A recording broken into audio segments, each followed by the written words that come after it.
we're going to be making a sprinkler that's controlled by a smart plug that can be connected to your phone and controlled by Alexa or Google.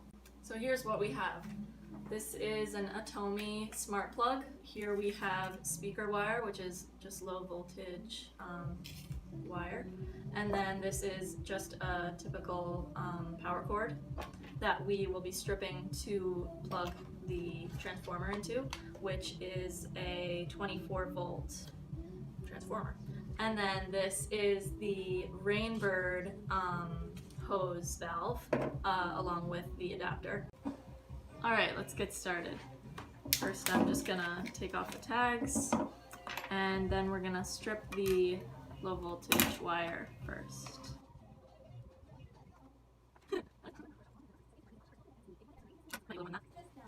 And then we're gonna wrap it around the bottom of the transformer and drill some holes in the top to feed the wires through. And now we feed the low voltage wire through the top. Unscrew this one a little bit more to give some room to wrap for the black. Trying to tuck in the extra and tighten it up. Okay. Now we're going to cut the power cord and strip it down to connect to the hose, the plug. We're just gonna cut off the end, so you could use any extension lead that you have. There we go. Cut back the jacket a little bit to get access to the wires inside.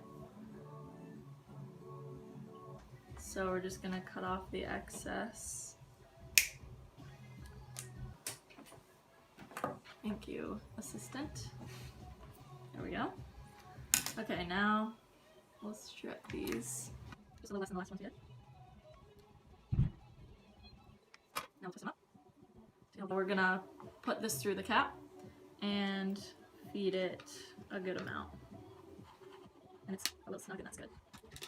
Okay, that's about enough, probably too much. We'll fix that.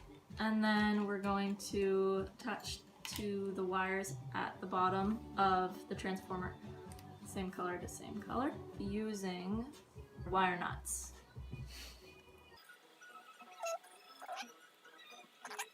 Now this will all be inside of the Ziploc container.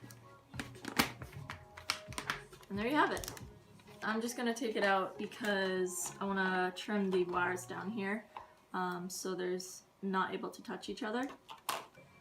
Disclaimer, this is not electrically approved, but we want to have this outside and have it safe so people don't touch it. So we're gonna take this old silicone sealant that we were using for the windows and just seal up the wire holes. Don't be afraid to get messy.